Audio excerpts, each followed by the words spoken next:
Hi,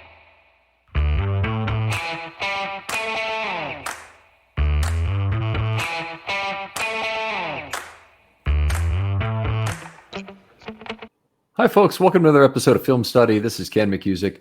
We're here to continue our expectations series where we look at two players, one offensive and one defense. In this case, Ronnie Stanley and Daryl Worley today. And here to do that with me is Michael Crawford. Michael, how you doing? Doing good, Ken. Good to be back. Always good to talk ball with you and just catch up, and excited to do another one of these. Yeah, always a lot of fun. So Ronnie Stanley, now 29 years old. In his 8th season, I think it's an understatement to say he's one of the most important Ravens to keep on the field the entire season. There is no one behind him.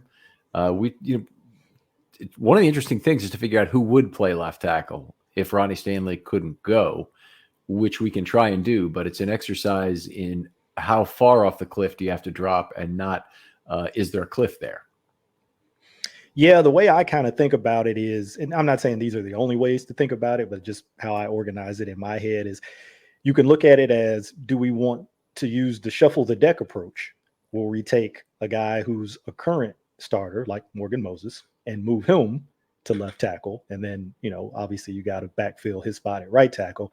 Or do you want to go with somebody off the bench and, keep everybody else where they are and fill in with Makari or Falalele or whoever else you think can go over there and play left tackle?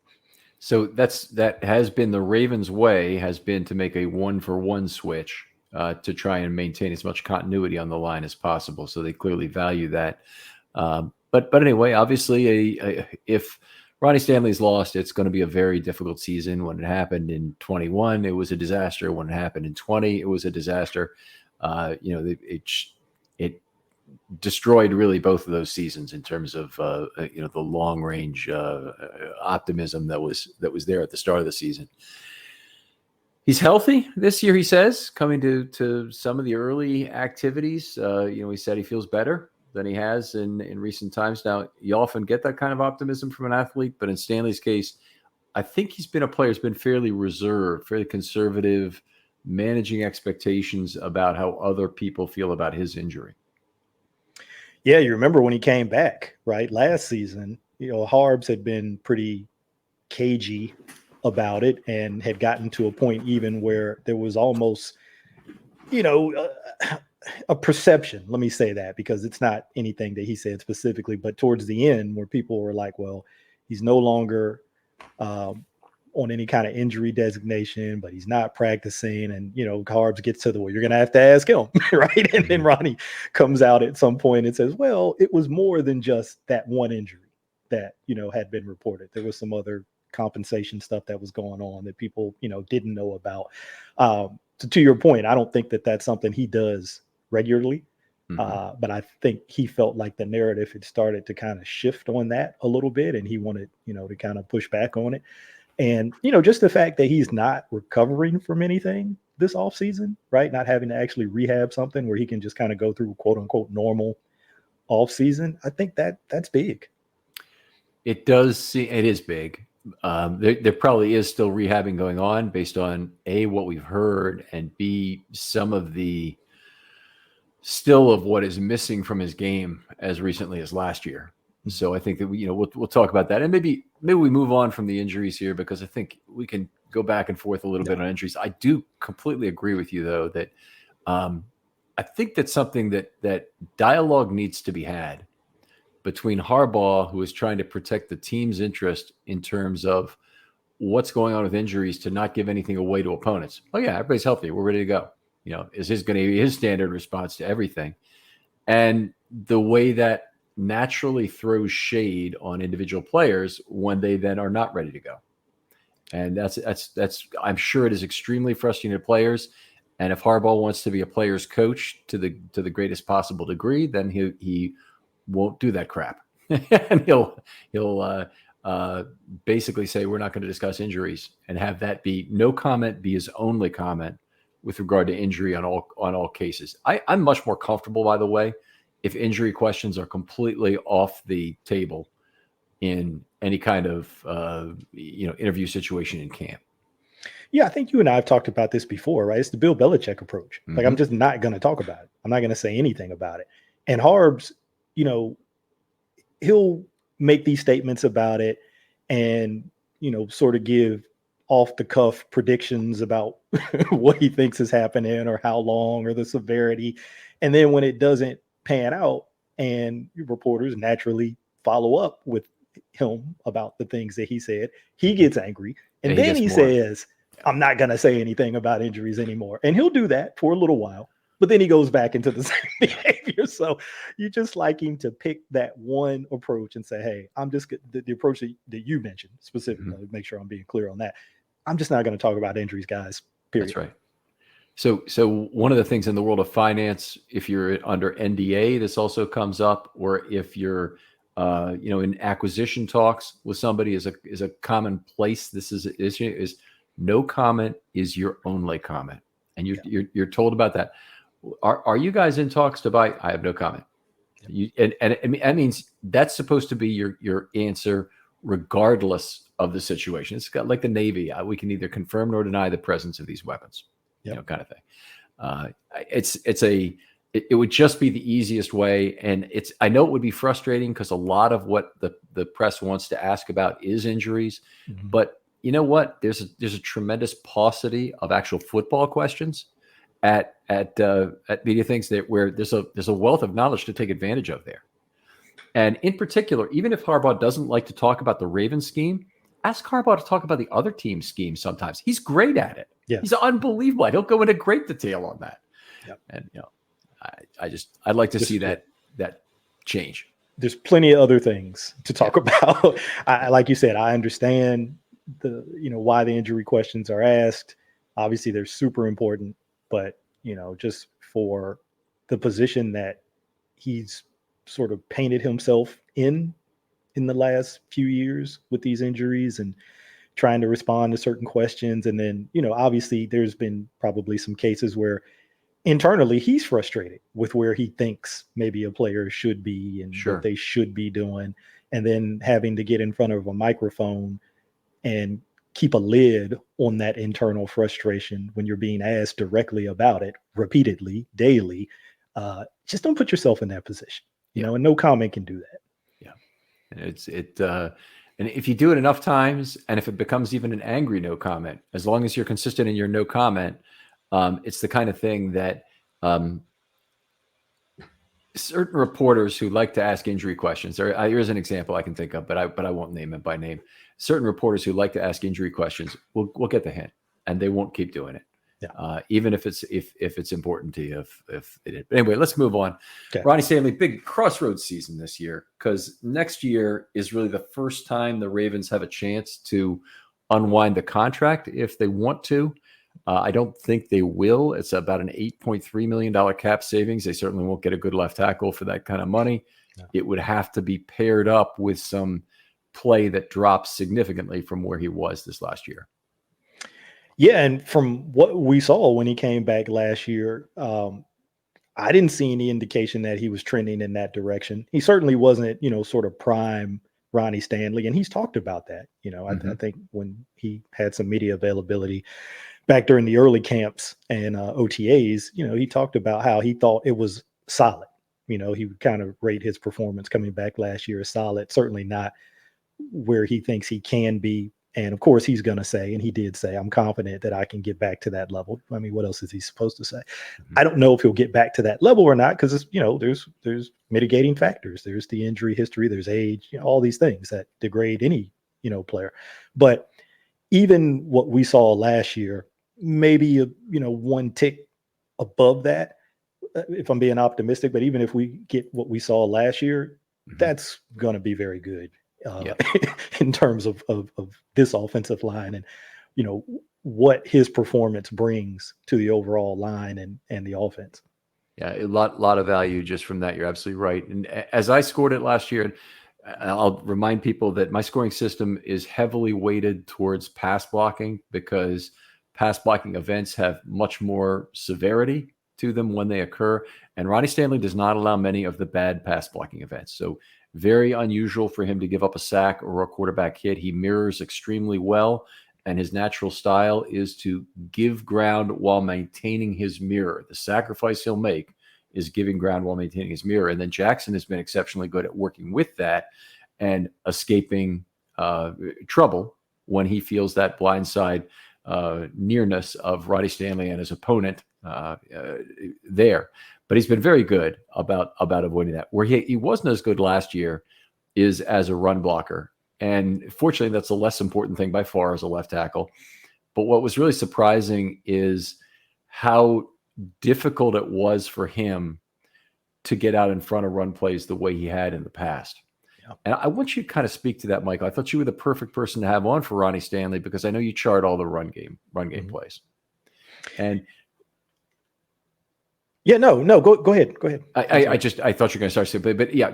So the question is this: we saw Morgan Moses, particularly on the backside of two-man poles, doing an amazing job of following that initial player and getting to a block himself. Whereas Stanley, he got a lot more courtesy blocks in my system because you don't actually have to make a block if you're the second man on the counter. You just have to move. You're much more of a decoy player under those circumstances. But Moses was going and finding bodies to hit and destroying them. He looked like the more mobile of the two tackles in terms of that the counterplay.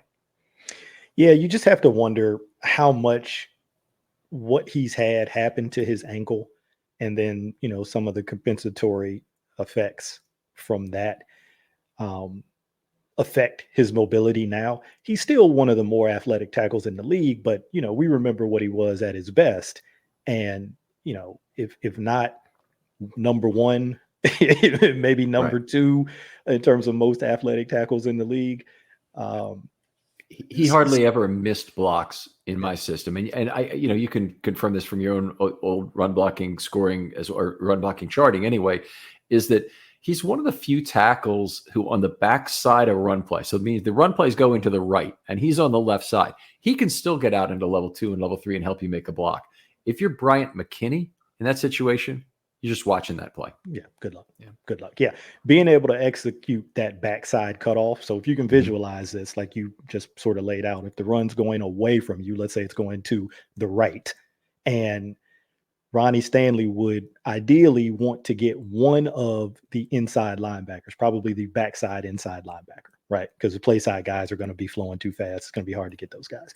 But if you can get that backside inside linebacker and cut him off, basically take an angle, could be 45 degrees, could be whatever. It's the angle's whatever it needs to be to cut that guy off and sort of force him to have to deal with you as he's pursuing the run from the backside. Now, obviously, the stuff they do with Lamar and the mesh and all of that helps, but there were times where it's just a straight handoff on a run play going away or wide zone, a pitch, whatever. And he's getting to that linebacker. There's not a lot of tackles who can do that. Mm-hmm. So he was really good at that in his prime. But yeah, you definitely noticed some limitations in terms of mobility last year that you hadn't seen, when he was at his best in the past. Moses, you bring him up. I was surprised. And I felt like I watched a fair amount of his Jets film before he came to the Ravens. Different player. Okay. Yeah. I didn't see this level of mobility over there. Now, some of that is scheme. Maybe they weren't doing as much pull stuff with him with the Jets as the Ravens end up doing. So maybe he didn't have an opportunity to showcase it as much. But even in the instances where I saw it, because it's not like they didn't do any of it, they did some. Even in the instances where I saw it, I just didn't see the same guy. I was like, this guy last year, this guy is super mobile. Right. For a guy his size. So that was really impressive. But yeah, Ronnie, I think what's probably going to have to happen, and I think Ronnie just, my perception, obviously I don't know him personally, but when you listen to him speak, seems like a really heady guy, really kind of introspective, certainly high football IQ. It's going to become even more. I think he's already kind of been a technician throughout his career. I wouldn't certainly label him as just like, getting by on pure athleticism, even though that was, an important part of his game. Obviously he's gifted, but I think he's going to become even more reliant on technique and angles in particular. And then maybe even having to do some of the things that you see, some of the craftier, tackles, do guys who are maybe a year or 2 or 3 years older than him. A guy like Teron Armstead is a guy I think of a lot. Teron does a lot of things that help him. I mean, obviously he was a physically gifted guy too, and still has some of those gifts, but he's getting up there in years. But he talked about something on a podcast. It was a year or two ago. I think he was on with Brandon Thorne, and he was talking about a pass protection technique, or what you would generally use in pass protection, that he thought he could use on a run block on the backside of run plays to allow him to make some of those cutoff blocks that we were just talking about. And he was saying that he really hadn't seen anybody else do it in the league. And I guess when they do the O-line Masterminds Summit that Duke Manyweather, who's done for a couple of years, and all the offensive linemen get together in Texas, he showed a couple of guys where he had actually done it on film a couple of times. And it's basically the old snatch and trap move that you see in pass pro when guys bull rush and they kind of get their arms extended and their weight defensive guys, their weight gets a little bit too far out front, and the tackle basically just chops down on their arms and the momentum kind of knocks them down. He thought you could do that on run plays because he's like, look, this guy is going to engage you. It's basically going to be like a bull rush in a sense. When he's locked out and his weight's forward, I'm just going to trap him and throw him down. And now I can deal with him, and I might even be able to get up to another defender. So it was a pretty interesting use of that technique. I don't have a ton of clips of it. I think I got like one or two where he actually did it. I'm saying all of that just as an example of maybe some of the things Ronnie might start to incorporate when, even he probably has come to the realization that I might not be able to do everything athletically I used to do. So, there's something to keep an eye on. The athleticism to mirror is going to be the most important part of his game. But I will say there's more craft to his game as a run blocker as well. He has a way of deking a defensive end or even a 4-3 outside line, 3-4 outside linebacker, I should say, into thinking it's a pass rush snap. Yeah. And sometimes, trapping a player that way. He's got more craftiness to his game than he did when he came into the league anyway. And I think, than most of the tackles in the league do. And it's a good thing because obviously there's some other things that are not quite right. One thing I'll say, what was very good about this last season is that he was not penalized a lot. He had 671 snaps, and those included the penalties. So it's a PFF snap total there. And he had the lowest rate of penalties of any of the 57 tackles who played at least 50% of the snaps. So the average rate was approximately 7.7% of snaps you're penalized, and he was 1/5 of that, 0.149%. He was penalized. So exceptionally good at that. It's not something he's been great at his whole career, and particularly his rookie year. He had a number of holding calls. 4 in one game against the Steelers, and had a pretty high penalty total in that year. But it's something definitely has improved on over the years and got a lot better at. And sometimes that's something you see if that number goes up, particularly with like holding calls, when guys are having to compensate for things, because they're not able to do some of the things they used to be able to do physically. Maybe they've lost a step in, whatever physical attribute or aspect you want to look at. Maybe it's mobility, maybe it's strength, whatever that is. But the fact that he's not having that happen, that's a bit of an encouraging sign. And then just experience over time. I mean, you just learn how to do things better. You learn how to get away with certain things. Obviously when to release on a run play, big time.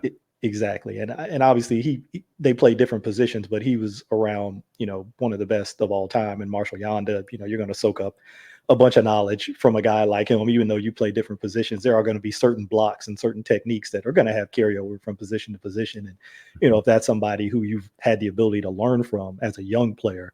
And sometimes I don't know that it sinks in when you're super young.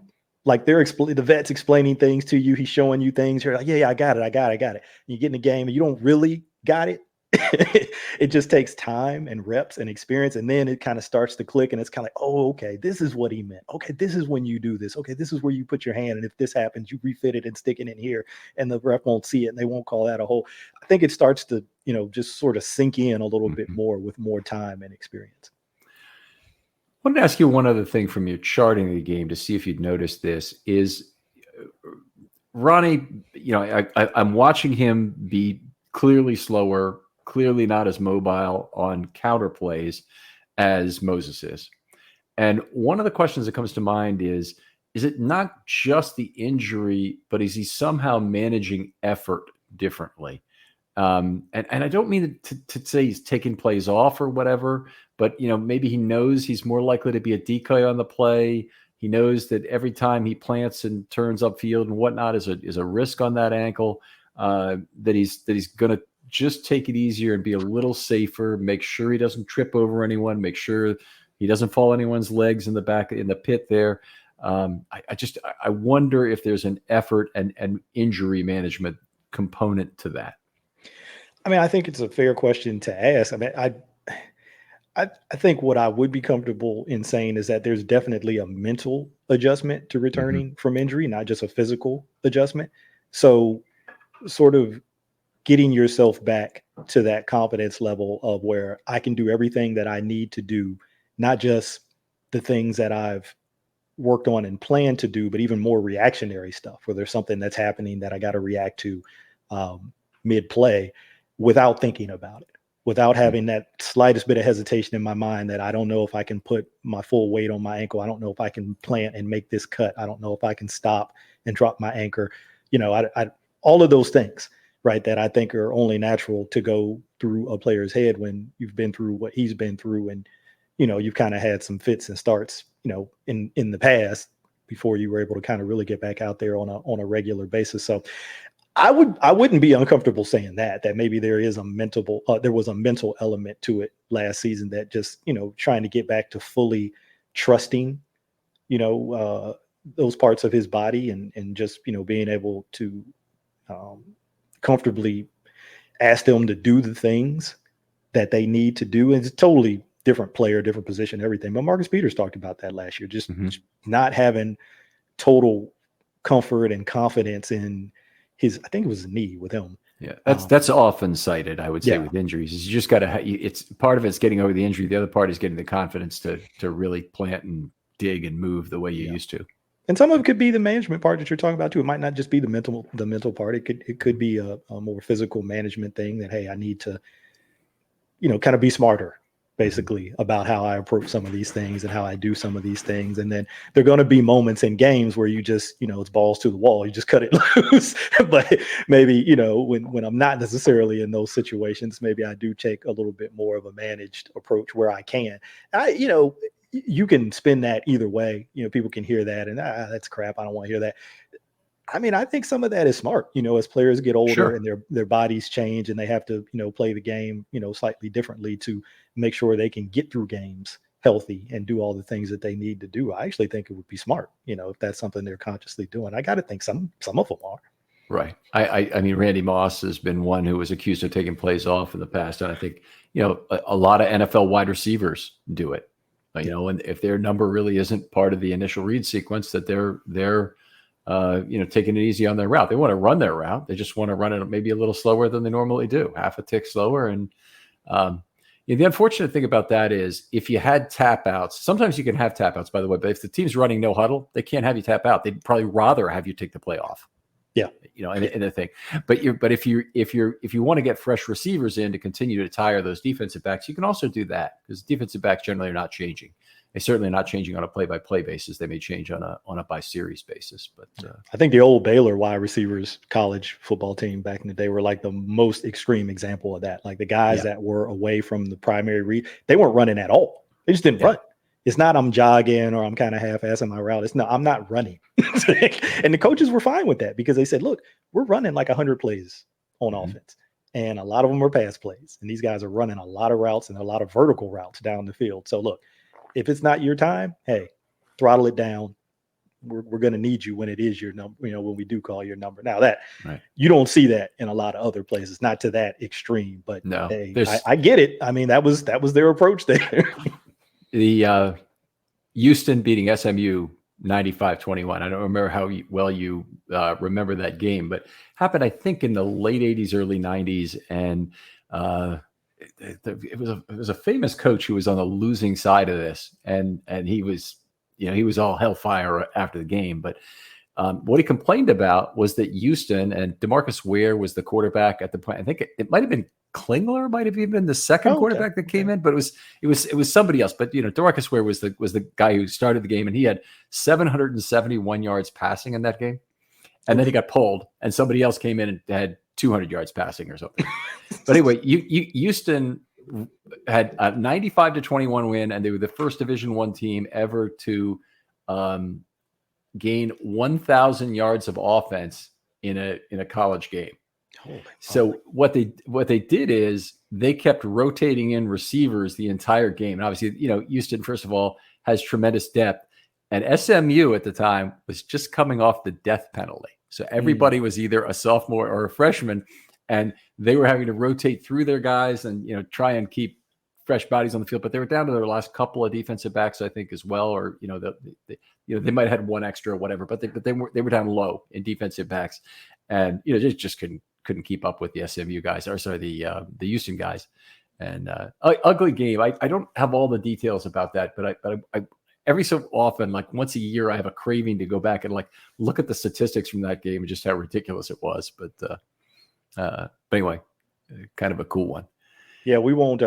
It didn't have that kind of lopsided score, not that lopsided, but I guess when we get into Daryl Worley a little bit, you can think back to that 2021 Bengals game. Yeah. In terms of not having corners, because they went into that game, there's no Marlon, there's no Marcus Peters. I think Anthony Aford gets hurt in that game. I mean, you got Tavon Young, the shell of what Tavon Young was at that time. And it was, I call that one the knife to a gunfight game. That game very much underscores some of the bad blood that the Bengals have for the Ravens. And I think it's pretty one-sided, frankly. And even though the Bengals have had some good years, they've never had, prior to the last couple of years, any good runs of playoff success. Yeah. And that was also that was the Wink quote, right? Before that game, no, let's not put a gold jacket on him yet. Wasn't there? And then he threw for 525. Yeah, he clearly remembered that because he got asked about it in their media availability after the game. And I think he said something like, hey, what was the score? A lot to a little? Something. He's a real smug kind of guy. I mean, I get it. He's obviously very good. He's very talented, but he's super smug. We'll see how quickly his noodly arm goes away, because his arm strength is his big weakness. Yeah. And if you're limited in that way, a lot of things are going to start going wrong in a hurry, probably at some point. So, he's a great quarterback. I hope he gets the biggest contract in NFL history by a wide margin. I hope by the end of it, the Bengals are really regretting it. And that's my hope for Joe Burrow's future. Well, yeah, we're Ravens fans. So, yeah, I mean, look, we're not wishing anything, negative on the guy, like from, getting hurt or anything. It's nothing like that. Just a complete loss of effectiveness. So we want them to suck. Can no longer make a living at this game. Yeah. Yeah, we want them to suck. Okay, let's talk about Ronnie Stanley's pass blocking. We'll pull it back in for these multiple rabbit holes we'll be going down, Michael. You're the one who told me we had a separate. I know, and I never listen. So, in terms of pass blocking, I talked a little bit about that. Really remains the foundation of Ronnie Stanley's value. I use a 3-second standard, different from the PFF 2.5. So I'll give you my totals for pressure, quarterback hits, and sacks. But 19.5 pressures, 2/3 of a quarterback hit the whole year. He had, I think, 2 1/3 instances was what he had. And that is really good for an entire season, to allow your quarterback only to be hit that much, or be responsible for that much of those events. And 3.0 sacks, half sack in the playoffs, 2.5 during the regular season, which isn't too terrible either, certainly for a left tackle. 2 of his 3 sacks came in the final 2 games versus Cincinnati. So a lot of Hendrickson giving him trouble over there on that side. Yeah, that bull rush, that's, I think where he has issues. Not to say that he can't, be beat by other moves, but I think that's kind of the primary move because of what you mentioned. That's just sort of, in addition to coming back off the ankle, that's sort of been his approach to how he wants to, handle that particular kind of pass rush, right? He's going to give some ground. You're always going to give a little bit of ground, but he's much better against basically all the other types of pass rush moves, right? Things that require you to have mobility, to sort of get to your spot and, set up and basically give the rusher only one way to go, right? Instead of a 2-way go. Mm-hmm. I think Mitchell Schwartz mentioned this on a podcast once. Not old, I shouldn't say old. It was only a couple of years ago when he was still playing for the Chiefs. They're a long time, good right tackle. He said, if you think about it, defensive players, pass rushers in particular, everything that they're coached and trained to do is to force you as a pass protector into a mistake and then capitalize on that mistake. Yep. And he is as simple as this sound. He basically says, if you don't make any mistakes, it's very hard for you to lose reps. Of course, that sounds, it's easier said than done. But basically, you see that a lot with Ronnie Stanley. He gets out of his stance really well. He gets to his spot in terms of where he wants to be, based on whatever the particular protection call is and the rusher that he's going against. Obviously, he studied these guys and prepared for the things that he thinks he's going to get from them. And if he can get out of his stance, if he can get to where he wants to be, work independent hands, if that's what it calls for, kind of mix up his strikes. Sometimes he might, shoot both hands, hit you with an old school double under. Other times he might kind of give that reverse ghost move, right? You see defensive guys use the ghost move where they stick the hand out, then pull it back and dip. Offensive guys do that too, where they'll act like they're going to punch, but then they pull their outside hand back. You shoot your hand or basically play your card in terms of your move as a pass rusher, and they're like, I got you. And now they can put that hand where they want to put it. So he does all of those things. And just, I think the point that you made earlier, if you really had to distill it down, that's probably it in a nutshell. It's just his ability to mirror guys. He can mirror guys. He stays in front of them. And you can hear old school offensive line coaches talk about all the time. If you can stay in between that guy and the ball, you got a really good chance to block guys. There you go. And the other component is how Lamar and he are so synergistic. And they only played together for 6 games this last year, which is kind of bothersome that Lamar was out a lot at the end of the season, and obviously Ronnie missed some of the beginning of the season. And in the 6 games together, only 1/3 of a sack and 1/3 of a quarterback hit allowed. So that's really good. And if I were to pick, like, what's the thing that I really like about Ronnie Stanley's record from 2022, that would be it. Is that he still seems to have that great synergy with Lamar in terms of, and a lot of this is Lamar knowing that he will feel that pressure before he feels the hit.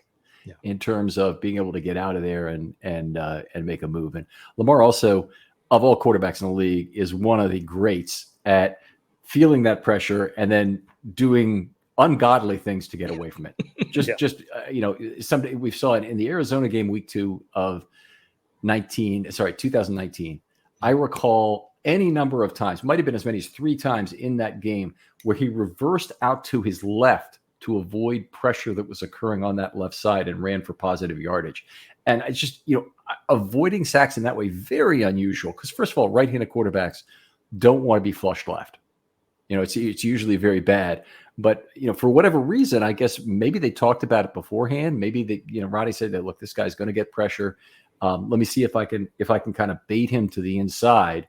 So when you feel it, you break left and go. I just wonder if that kind of discussion happened ahead of the game. Yeah, you never know if guys are sort of pre-planning some of these things. Both guys really, like I said, high football IQ. But, Lamar, we all know what kind of just super rare athlete he is.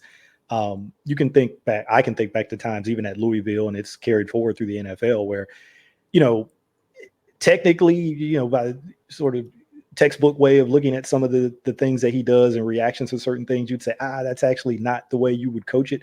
But he's such a freak athlete. It doesn't matter. It just doesn't matter.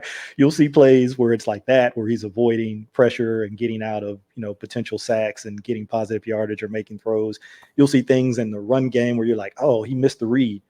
He should have handed off, or he should have, and he's still making, crazy plays. Well, you've got that level of athleticism. The world is just your oyster in terms of the ability to do those kinds of off-schedule things. So let's talk about 2023 for Ronnie Stanley here, and what do you want to see from him, maybe at a slightly higher level or maybe at the same level, or what do you want to see before we get into a good and great season? Any like general things that you'd like to see? Well, we talked about, sort of where he was at in the run game. I kind of want to know if it's possible for us to know it. Maybe it won't be, but was that related to something mental, some sort of management thing, that you talked about, something physical, and will we see more of a return to form as a run blocker, or is this going to become the new norm? Mm-hmm. And, he's going to have to compensate in some different ways to, execute the blocks he needs to execute now, where maybe he didn't have to make those kinds of compensations in the past. So that's definitely something I'll be keeping an eye on to see if I can get a gauge on, if it's the new norm or was kind of just, part of the transitioning back last year. Pass pro, I don't know. I don't know that there's anything significant that I feel like, okay, I'd really like to see him do this, or I'd really like to see him do that. You might be able to speak to that better than me, but the run game thing is really something I'm curious about, because if it's the new norm, okay, it's not necessarily a bad thing, but you just have to kind of readjust your expectations. You make a really good point there about his pass blocking. Is he that much worse than he ever was? A lot of it has to do, I believe, with quarterbacks who are not particularly pocket aware, and that's going to be true with anybody but Lamar Jackson. No. So that currently plays or recently has played for the Ravens. So Huntley has limited pocket awareness. It's one of his weaker traits. Anthony Brown had real problems with that and is not mobile either. And Josh Johnson, I guess, came in and played a game, and he might be a little better than either of those, but he ain't no Lamar Jackson, because nobody is. And so what I would just say about that is that he's not too far off his highest level of play, and some of the things we're seeing in terms of additional pressures that don't get run out of are probably a factor of Lamar Jackson not being there for him in the pocket. I think if they're playing together, he stands a fairly good chance to be near his level. By the way, if you look at his PFF pass blocking score, you'll notice it's somewhat below where it was in 2019. That's to be expected for a couple of reasons. One is he's probably just not quite as healthy. I'll give you 3 reasons. 2 is playing with lesser quarterbacks. And number 3 is that he does not have the total number of pass blocking snaps as he did in 2019. So the more, if you're a plus pass blocker, the more you get, the more aggregation towards a much higher score you get. It's one of the kind of the hard things to figure out about the PFF scoring. But if you use the system way back in the past when they had the +2s and the -2s, and you could see it all out there in terms of a cumulative score, you get a better idea of what I'm talking about. It's like it validates your performance, and there's less of a regression to a mean, is I guess how I would term it, or it validates your performance such that by the number of snaps, your variance is lower, and it can say your performance is X number of standard deviations from the mean, which is greater the more you have total number of snaps. There are some math people out there who will actually get that. I know I didn't do a good job of explaining it right now. Staring at the screen. Yes. Sorry about that, Mike. But anyway, you with more snaps, you reduce your standard deviation. So hopefully he would with a Monken offense where he might be there the whole season and Lamar might be there the whole season, and let's say he ends up getting 50% more pass blocking snaps for that, he should look a lot better in terms of his PFF score. I think he'll be not maybe quite at the level he was in 2019, but hopefully he won't be far away. You've got more insight, just my opinion, to PFF scoring outside of people who actually work for PFF. Mm-hmm. I mean, it's largely a black box to me, but you tend to have a lot of insight into how they do what they do. And I don't want to say they're not. We've had a lot of conversations over the years, so it's okay. It's not all I just know it. I just happen to have had it explained to me and whatnot. I don't want to say they're not forthcoming, because I think some of their guys are, even on Twitter, even if you're not doing like a one-on-one and DM. And Gordon's pretty open to kind of discussing that stuff too. But I get it. There's a proprietary nature to it, and they're not going to talk about certain things openly. I understand that. Credibility of the system is very important. And I've always been extraordinarily happy with the way they've been responsive to me. They've certainly answered questions whenever I asked Ben Stockwell. Hornsby is a guy I talked to right when he was starting the company. We had some late night conversations because he's 5 hours time difference, but that always went well. But the other thing that's really been well in the Eric Eager era, not only has Eric been on the show and done it, but he's always encouraged his other people, his interns.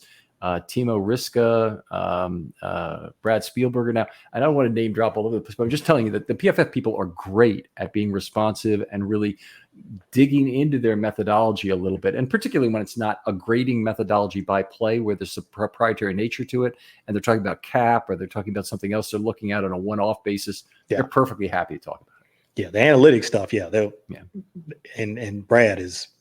he might be He's very the good. best out there when it comes to the cap stuff. I mean, no, look, for my money, for the Ravens, Brian is the guy. But just league wide, Brad, very, very good. Yeah, I agree. He did a show with us really recently that has not come out yet. It's still going to post, folks, on the 3-year cap health of the Ravens. I really want people to take a listen to that. It's some very sobering news about where the Ravens are, and it's a great methodology that he's put together. So I think it should be a very popular show, but we'll see. People really want to listen to that. Looking forward to that. All right, so let's talk about what's a good season and a great season for Ronnie Stanley. And you go good, I'll go good, then great, so we don't kind of conclude over each other. All right, I'm going to keep it simple because I know that you put sort of more into these, and my mind is just, for whatever reason, it's really hard for me to do these. I don't know why. We've done these shows at least for the last 2 years where I've done like one or two of them, and I always struggle with this part. But to me, like the real simple thing is, and I guess this would be in the great category more than the good, so I'm already messing it up, but just availability. You know what I mean? If he can start, and not just start, but complete a full season's worth of games, I mean, that's huge, right? That is maybe that's good. Maybe that's not. Maybe that doesn't quite rise to the level of great. I don't know where you would classify that, because I guess that's the expectation when you have high-level guys and you expect them to be healthy. But for me, considering his history, that would be enormous. Mm-hmm. All right, well, I'll give you my good season. I put a few things in here, but I have that in there. Noticeably more healthy and mobile after the injury with improved run blocking. So I just want to see him moving around better. And this is qualitatively, exclusively. I don't have a specific metric that I want him to perform to, but just that qualitative thing. Number 2, has no drop off in per snap effectiveness as a pass blocker for Lamar Jackson. And the two of them are able to play at least 13 games together. So now I've put something on Lamar Jackson and Ronnie Stanley's good season, but life goes on. My third condition is penalties don't hold up at the extreme levels. He's a 5th of the league average right now, but he's still better than the league average. So if he goes up to 50 or 60% of the league average, it's probably still going to be fine. It clearly is demonstrating a veteran player who knows how to avoid some very significant, potentially drive stalling errors, and that's what we want out of Ronnie Stanley. Yeah, one thing I wonder about, and we'll get your opinion on this, is when you have a new guy who you're working with, so like left guard, right? Mm-hmm. We don't know who this is going to be right now. Maybe he's had practice reps with Ben Cleveland in there. Maybe even some of the other guys who've been on the team. Obviously, John Simpson is newer. I think they brought him over last year on the practice squad at some point late in the season, but newer, right, to work it. I do wonder how that affects things sometimes, because if you've got to do more to help that player, it could be, physical help, like actually got to do some things body wise to help that player. It could be mental, where you're like, hey, I know what's going on this play defensively. I'm probably going to have to set a little bit more inside, hang a little bit more inside. I might have to get my eyes in there a little bit more, get them off my guy briefly, just check in there real quick to make sure in case I got to help that guy. All of those things. I do wonder how that might factor into his play if he feels like he has to do more of that. Let's talk through that a little bit, because this is an interesting schematic thing. It is not atypical that there is a guard bubble on one side of the field. If you have the typical 1-3 alignment, you can end up with a guard bubble on a pass blocking play, where the guard is looking for someone to block, and he'll process usually from the inside out and end with a help block on the tackle, start with his right hand if he's the left guard on the center's man, on the nose tackle, watch for stunts, watch for blitzes, then get to the help block last. Whoever is new at that position going to have a lot of problems with that, potentially. Ben Cleveland, it's something I thought he did pretty well at Georgia, but that was at right guard is a long time ago. He clearly does not entirely have the trust of the Ravens coaches. Last year, I'll say at least, we'll see where he is this year.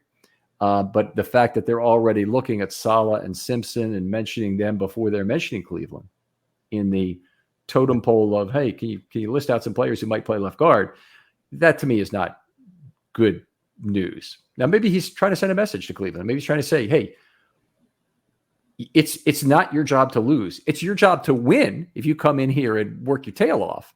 But it's not your job to lose, kind of thing. So I'm mentioning John Simpson. I'm mentioning this rookie ahead of you. And I'm mentioning this right tackle or this left tackle who couldn't play at all last year as a potential replacement for you at guard. And I think that's interesting. But let me get back to the actual schematic point I was making.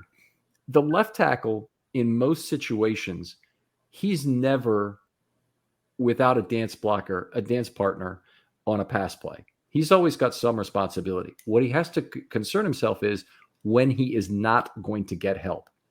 So if he has to maybe set a little differently, and I think you kind of said it earlier, alluded to it, at least in terms of needing to correct inside more to make sure that that's not the way he gets beat, because he can't trust a Ben Cleveland to come and help him out. I think it's much rarer that left tackle can peel off an assignment of his own to go help the guard. I think, yeah. I mean, I'm not saying it doesn't happen, but I think it's much rarer. Yeah, I would agree. I think that probably comes more from the center than it would from that left tackle. But I'm just kind of putting myself in the mind of that defensive coordinator. I'm going to try to isolate that guy, whoever he is. Yeah. Right. So I'm going to engage Linderbaum. However I do that, head up or through motion, I'm going to cross his face to keep him engaged. Obviously, there's going to be a guy that Stanley has to account for. I want to get that guy one-on-one as much as I can, and I'm going to test him. He may not end up being the weak link, but I'm going to go in because he's the new guy thinking he's the weak link, and we're going to test him and see if we can get him in some situations where he can't get help from either guy and see what we can do. So I'm just wondering, does that have a domino effect, whether it's Stanley or Linderbaum or both, where both guys are like, hey, we know that they're going to try to do that. What can we do to try to help in those situations? Yeah, I think it is a particularly scary combination of circumstances for the 2023 Ravens, that they will have a new left guard who is almost certainly going to be a significantly worse pass blocker than Ben Powers was in 22, because Ben Powers was one of the very best. And they will still have Linderbaum. Now, it'll be a big guy who plays left guard because they're only choosing from a bunch of absolute behemoths for that position. But it won't necessarily be a guy who can compensate on that A gap the way Powers could. So if I'm a defensive coordinator, I'm going to go after the Ravens left A gap all day. Yeah. I'm going to have people crossing the face from one. I'm going to have people crossing the face from that left side three. And I'm going to go after Linderbaum's shoulder, and I'm going to see what the left guard can do. Yep. And not only that, I'm going to work up all my blitzes around that. I'm going to work my stunts around that, see if the pickups go well. I'm going to check Linderbaum. I'm going to check the left guard. I'm going to come from safety. I'm going to come from linebacker if I need to, with blitzes that test that particular gap. And we're going to keep Rodney Stanley otherwise engaged with the defensive edge or edge rusher, we'll just call it. Yeah, because I think for quarterbacks, obviously, the goal is to limit pressure as much as possible. But I think if it's coming off the edges from a little bit of a wider angle, I think that would probably be the preference, as opposed to anything that's coming up in the interior, like right up in your face. Yeah. So yeah, if I'm a defensive coordinator, that's what we're going after all day until they show us they can handle it, and maybe we need to try to attack somewhere else. Yeah. So and the third circumstance that goes with that is if Monken's going to have a much more pass heavy scheme, then that is going to pose an additional need to have pass blocking snaps that will do this. Something tells me that left guard play could really be a very big determinant if the Ravens are able to go all the way to Monken's desired scheme, or maybe even Jackson's desired scheme, or if they have to throttle it back a little bit, keep the offense in third gear, run the football where they've been effective anyway for years, and they probably, with the personnel they'll even have this year, will continue to be very effective doing it. I really wonder if they're going to be able to go full Monken on this offense. It's a good question. I mean, I think that there's some things you can do, just, talking specifically about the passing concepts to try to mitigate that stuff. I mean, you can, the screen game, obviously we know Monken, that's something that, is a big part of what he does, not just the running back slow screen, but a lot of the perimeter stuff, whether it's bubbles or now screens or tunnel screens. I mean, he's got them all. So there are ways to get the ball out of the quarterback's hand more quickly. Of course, you got quick game stuff. You got play action where, maybe you're going a little bit more 6-7 man protection. Plus you got the ball fake where guys kind of have to read, run, pass on defense. So you can do some things, I think, to mitigate it. But at some point, there are going to be situations in the game where you got to go straight drop back. And, that guy, whoever that person is going to have to show and prove. There's just no way to hide it at some points during games. So, when everything's clicking and you're playing from ahead, hey, great. But there are going to be times where that's not the case. And, we'll see. We'll see what happens. All right. Let's reel it back in here. Tell me what's a great season for Ronnie Stanley in your mind. Well, I think I talked about the health thing, so I don't know if I can talk about that again. But that's, kind of right there at the top of the list. You already talked about the penalties. So obviously keeping those, kind of where they are now, if not a little bit lower. And then, the one thing for me, you mentioned it earlier, I don't think it's that big of a deal, and you certainly can speak to it better than me because of the scoring that you do. I think it's just kind of been like a bugaboo for me that, anchoring against bull rush is kind of where he does struggle in pass pro. I think his approach to it is a good approach. I know why he does it the way he does it, because I think that's probably the right way, the right way to approach it for who he is. He's not Orlando Brown where he can just sit on a bull rush and invite it like, yeah, please come into my chest so I can envelop you. Right. So I get for who he is and his body type and the way he plays, why he approaches it that way. I think I'd just like to see him maybe kind of develop maybe just one or two more little tools in the toolbox for how he deals with it, other than just to sort of give ground, hop back, and then try to kind of arch his back and sit down on it. That's, obviously one of the main tools, but I think there's a couple other things that you can do in terms of trying to a lot of that. I don't want to get super nerdy about this here, but a lot of that is about changing force, redirecting force. I don't know if you've seen any of Jim McNally's stuff on Twitter, longtime offensive line coach. He's been on Twitter and the guy shoots off videos like nobody's business. I want to say he's got like thousands of videos. He's only been on Twitter for like 3 months. It's crazy. But one of the things that he talks about, and I guess this goes back to who's the Colts long time? Howard Mudd, offensive line coach. He used to always say the fastest way to get beat in pass pro is to set back.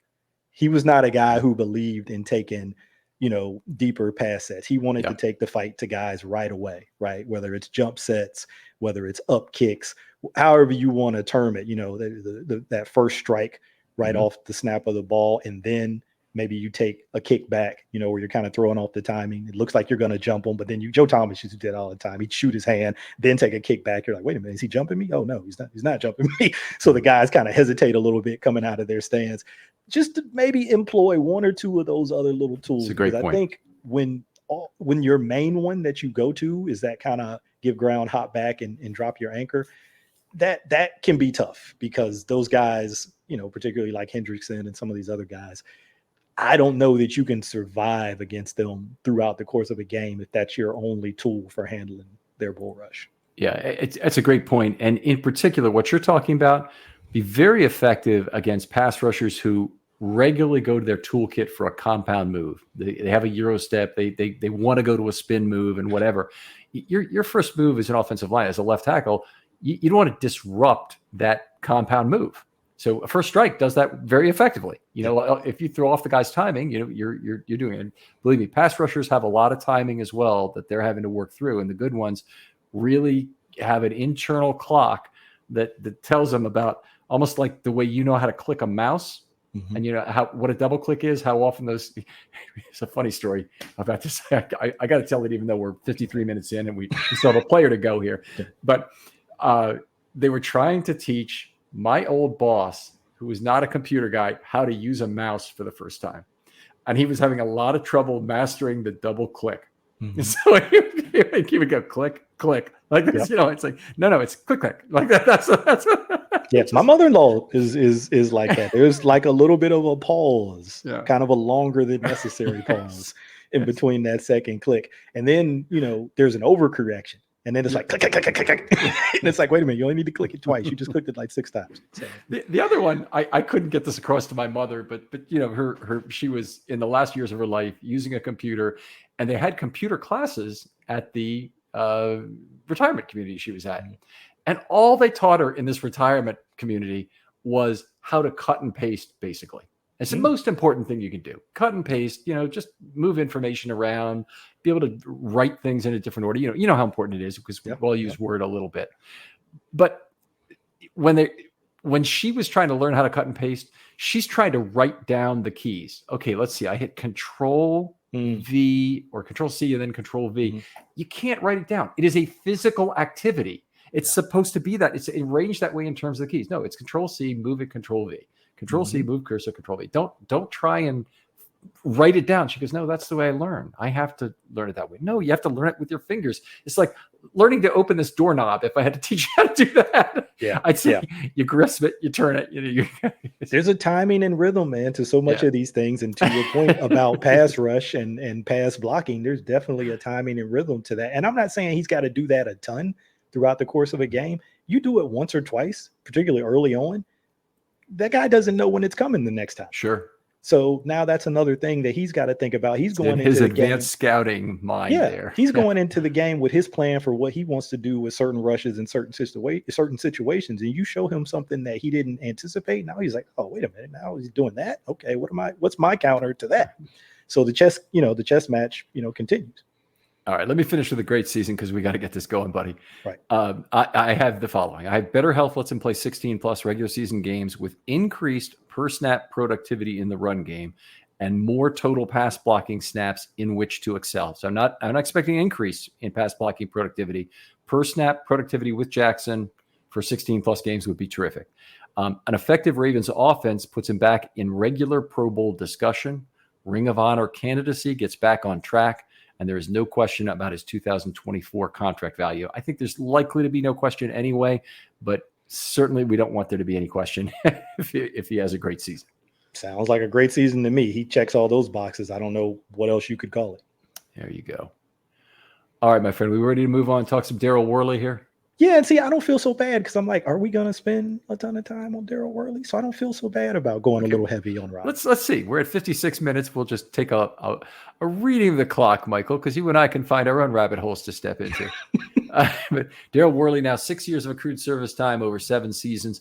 He is not an unexperienced guy. 55 career starts. He'll still just be 28 in February of 23, or just turned 28 in February of 23. So he's not an ancient player by any stretch of the imagination. He was a pretty fantastic prospect when he came out of West Virginia. But I don't know if you remember this at the time, he had a very bad 40 time, 464, I think, coming out of school. People thought he'd be a corner. Then they kind of thought of him as a safety. He certainly has that very long-armed build, but also, probably looks more like a corner than a safety. And was still drafted number 77 overall at that point. Yeah, it's what's interesting about that is we actually had a discussion about that on the Deep Cover podcast that I did. And we had Denard on, and we were looking at the secondary and some of the undrafted guys. That's a little bit different with those guys because, there are reasons why they go undrafted. But even if you look at, Rock Ya-Sin is the guy that they brought in. These aren't burners at corner now. I think, with shifting to Mike McDonald's philosophy, particularly with how he wants to play coverages, obviously I'm not going to sit here and say you don't need corners to be fast. That's ridiculous. But maybe like high-end speed is not so much of a premium in the style that they want to play. And I'm tying this back into Worley because I think about the 2022 Bengals game he played in where he actually played relatively well. I know Chase got him for that one touchdown, but it was a go ball, jump ball in the end zone situation. That's what Chase does to people. But overall, I thought he played pretty well. But then you contrast that to the 2021 Bengals game, the other one we just talked about where, so many guys were out in the secondary. Different system, right? And obviously different guys around him too. He did not have Marcus Williams and Marlon Humphrey and all these other guys. So I don't want to understate that. But I think that system just wasn't a great fit for Worley. Whereas I think a little bit more zone based, a little bit more off coverage, I think it's a little bit better fit for him. I was going to ask you, does it really come down to zone and off coverage, eyes in the backfield, as opposed to, Worley has the size and length to be a badass press corner if you wanted to be, but then he's got a trail at that point. And that would be a little difficult. If he's off ball, and Marcus Peters is the king of this. He loves to look into the backfield. He loves for the other parts of the defense to be creating the pressure that cause a ball to be thrown in his direction when he knows he can do something about it. Yeah. And if you can get any kind of fast pressure on a play, or he knows a blitz is coming, he is licking his lips, looking for the football. And I wonder if that isn't some of what they see in Daryl Worley. Probably not the ball skills you could point to, that Marcus Peters has, certainly. But what do you think? Yeah, I mean, again, I keep mentioning these games. You talk about that Bengals game last year where he played, had a couple PBUs in that game, had a big hit on T. Higgins on a route where he's kind of like apexing. He's kind of like between T. Higgins, who I think was the outside receiver, and there was another like inside sort of seam route. So he's kind of like in the middle of those, and he peels off on T on that outside route and just lights him up, separates him from the ball. I think that there's something about that. And then you can look at it a couple different ways. So you could look at it kind of what you were alluding to, where you got a guy who maybe doesn't have like top end speed, but he's got good size. You say, well, if he's going to get his hands and get into wide receivers, he's going to be able to compensate a little bit for that lack of speed, which I think there's truth to that. But then when you got to open up and turn and run, it's trouble, even in a press situation. You get your hands on them, but for whatever reason, the jam's not effective or they're able to beat it. Now they're creating instant separation, right? And vertical opportunity. And that's a trouble. That can be trouble when you can't really turn and run. From off, I think what happens is you're a little softer on underneath stuff, obviously, because again, the speed factors back in. You're not necessarily maybe as quick twitch and don't have like super acceleration to kind of drive and break up the ball on some of that short underneath stuff. So you're a little bit softer there. But intermediate stuff, and particularly stuff deeper down the field, which, this is the NFL that we're in right now. These guys want to throw the ball down the field.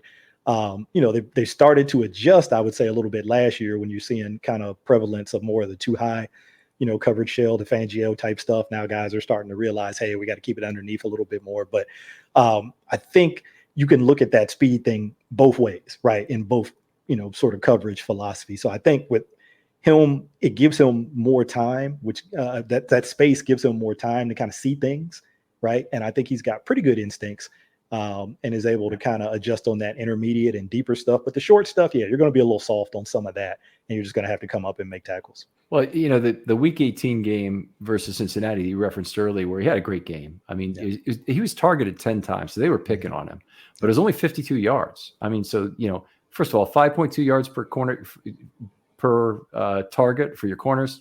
Sign me up for that any day, because a lot of variance in those plays. There's some incomplete passes. There's a risk interception, all that. It was just a top game for him. Played 61 snaps in total in that game too. So it's not like he was just getting a little bit of activity. The other thing I really liked about how the Ravens were able to play against the Bengals is that pretty much all season they limited the Bengals to throwing a lot of short passes to the outside. They were fairly hesitant to throw over the deep middle and let Marcus Williams impact the game and let other safeties, whether it was at the time Stone on the back end. I don't think Stone actually started a game against him. I think it was Marcus Williams all three games actually, because he was still around in the first game and then he was back for the end of the season. And so it would have been Chuck Clark, another guy they might have had some fear of, but at least he'll be in the right position. But their offense didn't look the same. It looked like a really scared offense trying to throw a lot of short passes like that. And if the Ravens can do that to the Cincinnati Bengals, they're going to be generally pretty successful, because they're a great downhill tackling team. And when you throw passes like that, even though the offenses try to escape and make a big play, and it's extension of the running game, this more than any other type of play, it creates second man opportunities on the football. So you probably have a lower interception rate to start with, but you have a much higher fumble rate. Yeah, when you think about those games, that's a great point that you make. When you think about those games, when the Bengals were making plays down the field, which weren't it wasn't a real frequent thing, it was typically an extended play situation. Joe Burrow's getting out of a sack, or he's getting out of the pocket and he's extending the play. I mean, Denard and I talked about this a lot last year. I feel like almost every week, except for like the early part of the season. But I think you could kind of see McDonald, sort of adjusting throughout the season, which I think was really good.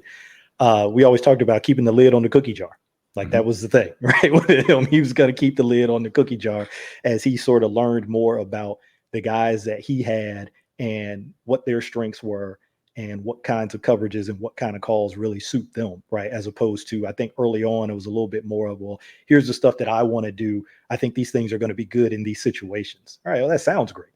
But when the guys are out there on the field and they're the ones who are playing it and it's not having the effect that you thought it would have, you got to adjust and say, hey, I got to do the things that they actually do the best, even if that's not the stuff going into the game that I thought we'd be the best at. That doesn't matter. It's about what they can do, not about what you think is the best to do. And I think he kind of adjusted that. And then guys learn the scheme. I don't want to make it all about McDonald. I mean, obviously, I think they had players who were learning the scheme and probably had some mental errors, their fair share of mental errors earlier on. But the more they played together and the more they played in the scheme, they kind of cut down on that. But yeah, with the Bengals, man, they just seem to have a really good approach to how they want to attack them, particularly in coverage. They seem to be willing to, I don't want to say sacrifice, that's too strong of a word, but to say, hey, if you're going to maybe pop a couple of runs, we're okay with that. We'll still come up and tackle the ball. They're not going to be like, 40, 50-yard runs. They might be like a 10-yard run here or there. But we're willing to trade off keeping that lid on the cookie jar, which might make us a little softer against the run in some situations, but you're not going to be able to throw the ball over our head because that's the quickest way that you're going to lose against them. And that's what they want to do. So that's always interesting to me is how long can those quarterbacks be patient? Can they have the patience to dink and dunk all game long, not force it, not throw into, areas they shouldn't throw into and make mistakes? I'll take that as defensive coordinator. If you can if you're willing to do that, then let's see where we end up at the end of the game, right? But a lot of these guys, that's just not how they're wired, man. That's how they get to the NFL. They're not wired to do that. They want to take shots. I think there's more mistake risk also that we're not taking into account there. I think that you throw the ball down the field, there is probably greater interception risk, but there's tip balls that occur on these short passes to the outside. Your edge rushers can get their hands up. They can do things. And we saw a lot of that from the Ravens this past year in general. JPP, I think, had 2 consecutive, might have been against the Bengals. Yeah. He had, might not have been, but either way, whoever it was against, he had two plays in a row where he had a batted pass. And, Broderick Washington had 6 batted passes on the season. So I have to look back, by the way. I think that might be the Ravens record, but I'll have to look back and see what Rob Burnett was in his prime and see if he ever was up there in that range. Don't think about Brody, off on the hoof as the guy who's going to be batting a lot of passes, but he had a real knack for it. Yeah. Yeah, you got Calais Campbell, you got Brent Urban, you got all these people who certainly have the size, and yet he's very good at timing it up. Right. Let's talk a little bit about Worley in terms of 2023. He comes in with this very crowded cornerback room that has very unknown quantity and quality of those players. Stevens, JAD, Kelly, Mullen, the guys from outside the organization, Worley, and there's one other guy that I'm forgetting because I think there might be 6. You say Pepe? I did not say Pepe because he's in the slot. I'm talking about the outside corner group. Outside guys. Okay. So I think there'll be the number 3 to number 5 outside corner roles are not yet determined. And there's some factors in there that are working to indicate it one way. Mullen has a guaranteed contract, so it's not quite a sunk cost because you have to actually replace him on the 51 with a guy who's earning a similar amount. So I don't think that he would be released easily. They might still do it, but I don't think he'll be released easily. And then Stevens, they moved back to safety, and JAD, who knows? And Kelly really did not play well in college. I don't know how quickly he's going to adapt to the NFL game. So, we're down to not a lot of choices. And the one guy that I really think the Ravens love is Daryl Worley. Seems to have found a home here. Yeah, he wasn't the guy who kept getting released and brought back. Oh, yeah. Okay, he was the guy. 18 times or something last year, yeah. Okay, so he was the guy. Now, I know a lot of that was kind of the roster, sort of gymnastics that you had to do to kind of juggle, numbers and stuff like that. But the fact that they kept doing it with him, I mean, you could juggle those, you could make those same kind of, adjustments with somebody else. But the fact that they did it with him and kept bringing him back, I think you're right. I think that they do like him. But, man, when you talk about that uncertainty, I mean, it's just, I didn't realize how young they were in the secondary. Kayvon Seymour, I think, is the oldest dude. I think he's 29. And I think you mentioned Worley's 28. I think Rocky Sin's 27. Everybody else is like 26, 25 or under. It's a bunch of young dudes. That's fairly young. Yeah. I mean, they're not dealing with a bunch of rookies. They have some J.A.D. Kelly and Pepe are all first or second year. Yeah, they just haven't played a lot. Yeah, Some of the guys that have been here, they just haven't played very much. I mean, Rock obviously has played, a fair amount. He's been around. Worley and Seymour in different capacities. I think Worley played a little bit more early on in his career. Yeah, Worley has 55 career starts, so he's no spring chicken from that perspective. So yeah, but yeah, I think he's a guy that in this system, right? I might have felt a little bit differently about this if Wink was still the DC, but in Mike McDonald's defense, I mean, I think you could be worse, if you got to go through a game or a stretch of games with him out there, at outside corner. I mean, it's probably not ideal, but I think you could do worse if he's a depth guy for you. Mm-hmm. And that really is the question: is can you live? Let's say your number 3 corner plays 6 games a year effectively, and your number 4 corner only plays 2 games a year, and your number 5 corner you hope never sees the field, but he might still. Yeah. The question is, do you want Worley to be your 6-game guy or your 2-game guy? And I don't know. With the current set of other, the only guy I'd really want for 6 games instead of 2 ahead of him is Stevens. Yeah, and he's the guy, and they've decided he's at safety, or apparently, I hope there's some flexibility to move him back there. And yet, on the same thing, I kind of hope for his sake he gets to play one position, because he's starting to get like Kamalai Correa and Michael Orr and all the other guys away who've been moved around to their own detriment. It gets hard after a certain point. I mean, there's a tipping point for it, right? It's all fine and well to talk about versatility, but at a certain point, you get diminishing returns. Mm-hmm. I mean, the guys that can truly do a bunch of different things and do them at a high level, they're rare. Yeah, they're star players. Hamilton and Yanda are really and you know what? I'll give you a third one, and I'll give you 4. Hamilton, Yanda, Adelis Thomas, because you can put that dude anywhere on the field. He was just such a superstar. And the other one who did it, I think, with less talent than the other guys is JJ. Like Jarrett Johnson was a terrific guy in terms of being able to move inside or outside linebacker. You need him on the edge, that's fine. You need him inside linebacker, he could do that too. But there have not been a lot of guys in Ravens history who could do it, and the ones who are generally either in the Ring of Honor or pretty damn close to it. Yeah, I think that, going back to your question, I agree. I think I'd want Worley to probably be the 2-game guy. Mm-hmm. And maybe it's Stevens who's the 6-game guy, or in a more sort of even optimistic approach, maybe it's JAD, maybe it's Trayvon Mullen, but these are unknowns. Mm-hmm. You've seen Stevens at outside corner. I think you have a feel for what he is out there a little bit. Mm-hmm. And you feel like, okay, we can get through a stretch of games with that. But JAD, that's kind of the big unknown for me, because didn't get a chance to play a whole lot last year. I think you've mentioned it before. I don't know what else you would call it other than a benching in the Patriots game. And then, an injury sort of develops out of nowhere. Had some issues there in that game for sure. Didn't look quite as bad in the Miami game, except for that, kind of really obvious bust. Whether that's on him or not, I know there's been a lot of debate back and forth about who that was on. It's on his side of the field. The one up the left side of the field? Yeah, it's on his side of the field. Yeah, so that was. I think that was Hamilton in the wrong place, but that's okay. Yeah.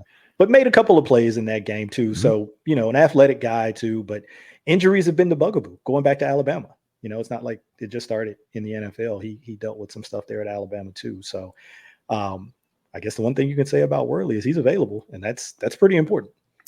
Yeah, pretty damn important. Well, let's move on and talk about what's a good season and a great season for Daryl Worley. How about you start us off with a good? Oh man, is this going to be too low of a bar? He's got to make the team. It's a pretty important part of it. I don't know. I know you're a big odds guy. I don't know if you've thought about odds on that or not. You probably like his chances considering kind of some of the uncertainty that you just talked about, but you just don't know. You never know in this situation. So I throw that in there. I guess that could cut across both categories, but I think obviously making the roster. I don't know if that means practice squad. I guess I might put that in the good. Great might be like on the actual 53, which I don't even know if that's workable.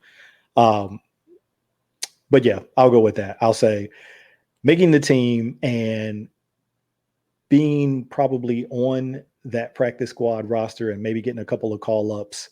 Obviously he's going to play some special teams. You hope that he doesn't necessarily have to go into a game due to injury, but I'll throw that in my good category. Okay, so here's my good category. It's actually kind of a twist on what you said, because I think one of the things he gives you is roster flexibility by being a veteran who you can re-sign. So I think he'll be initially cut. For the veteran roster flexibility gets you from 53 to 57 players maybe that you have on your roster, including guys you can stash on injured reserve. By the way, with the news today, the Ravens look like they're gonna want to use some of that in terms of having some midseason replacements that they like. I think he'll be re-signed prior to week 1. And again, this is on the 60th percentile of possible outcomes for me. That's the way I did it. And I would expect him to be active for most games at that percentile. I think that the chances 40% or more that Daryl Worley is one of the 5 active cornerbacks for most of the games for the season. I think he'll contribute on special teams. The Ravens will consider him one of their viable backup corners. And he may or may not see the field as a backup corner. It'd obviously be better for the Ravens if he didn't, but maybe he takes a place of a Seymour in terms of being a good enough special teams player. And providing more at outside corner as the backup that they can really rely on. That's my good season. You're so much better at this than me. Whenever we get into these, I have such a hard time because I actually do think about it because I know what we're going to do it. I'm not as quantitative as you. Michael, this is hard. You do you, buddy. You do you. You know mine. It's going to be a lot more sort of amorphous and it could be this, it could be that. What's your great season? All right. So I guess, man, now I feel like I should have put this in my good season, but I was going to say, hey, if he is active for, I'm going to say 60% of the games. Okay. I go 60% of the games. And I was trying to look up his snap counts on special teams right now because I kind of wanted to see how much he played on special teams last year. Because then I'm starting to think when he was active. Yeah, I'll bring it up. Oh, okay. Yeah. What we got here? 20% of the special team snaps. Looks like 88 snaps, according to Pro Football Reference. I know different places might have it different. Because I was trying to use that as kind of my barometer for what that number was going to be. Because I'm like, well, if he played a bunch of special teams last year, then maybe being active for 60% of the games is not that high of a bar. But he didn't. He didn't play a ton on special teams last year, but could be different this year. So yeah, I'll keep it at that. I'll keep it 60%. It looks like he was only on. No, this is not right. I'm looking at something. Oh, no. He had some time with Detroit last year. That's what it was. So in 21, I'm not looking at 22. That's the problem. Okay. So in 22, yeah, he was on all 4 of the primary special teams units. So he's definitely a core player with 88 snaps. So even though he was only active for 1, 2, 3, 4, 5, 6, 7, it looks like 8 games, he would have been playing on all 4 of those units pretty much every time they were out there, I assume. And he's also on the field goal block team, which that's the unusual one that some people are on and some people aren't, because you typically have some defensive linemen who wouldn't be on any other special teams unit. Yeah, I wonder if he's one of those guys who he thinks, that those edge rush guys, I guess.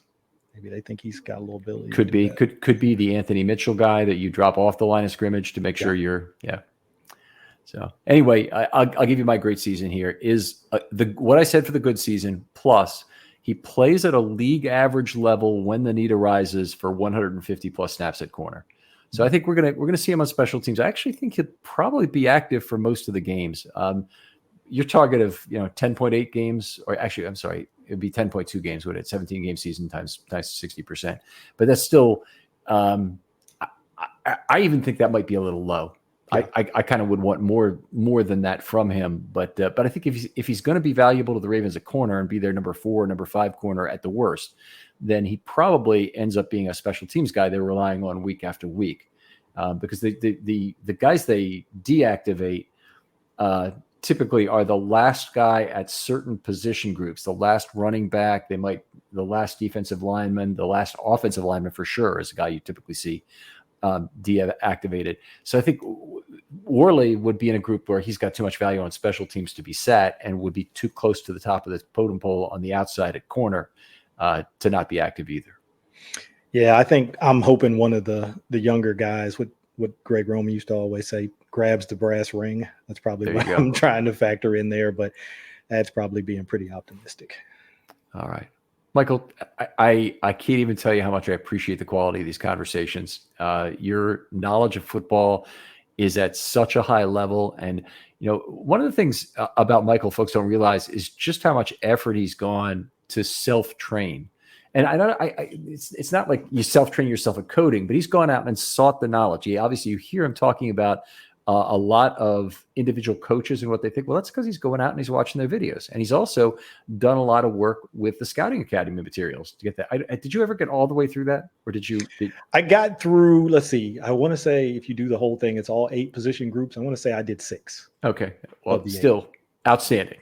Yeah. And it shows every time we have a discussion with all the knowledge of terminology and responsibility and whatnot by position group. And I really appreciate that. I learned something from you every single show. Every time we have a discussion about the game. So I really appreciate that. And then you may not know this, but it's worth taking a look back in the film study log of things to look at the Michael Crawford and Josh Mastiko episode where they came on and showed Michael's charting and Josh's querying analytics system. It's absolutely outstanding what they did to chart the Ravens run plays and categorize them all. And then that was Michael, and Josh then brought a analytics tool to it that allows you to play around with that, eliminate certain plays and choose what you want to include in your observation group. And it's just outstanding what the two of them put together. Anyway, I'm still impressed by that. And of analytics projects that I've ever been adjacent to, I was never part of that, but I was happy to have you come on and vet it on my show. But of analytics projects that I've ever been adjacent to, that probably would be the example I would show someone who said, I want to get into analytics and I want to understand how to do a good study. So I just really appreciate you guys coming on and showing that to me.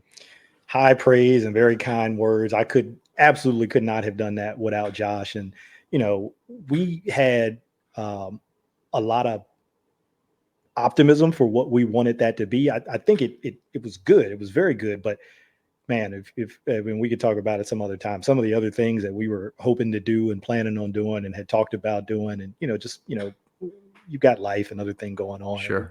We never really got to it, but essentially the thought was, hey, we'd like to have basically like on a very small level, obviously not to the same extent as what I'm about to say, but basically like our own video / analytics department, like an NFL team would have, because at one point we were thinking, hey, let's not limit this to just the Ravens. Let's do this for the entire league. Let's do this for every game. Yeah. Like it got crazy at one point.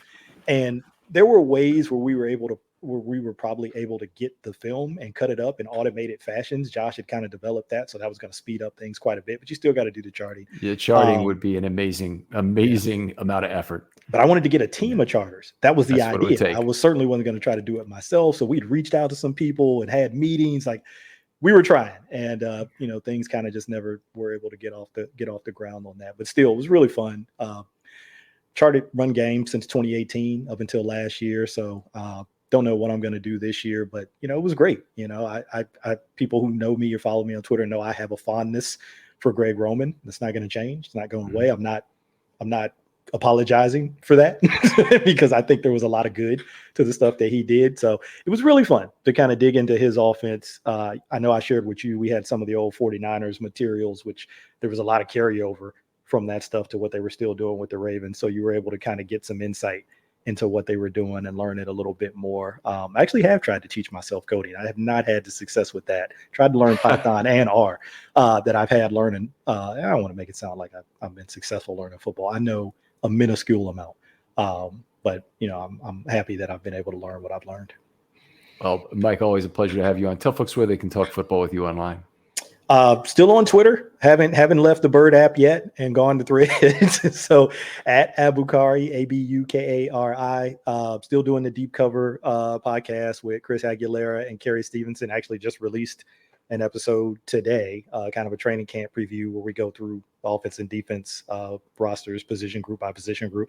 Denard Melton, who I do the Fire Zone show with, which is strictly defense, he joined us for that. So we'll be cranking all of those up as the season gets rolling. And that's pretty much where you can find me.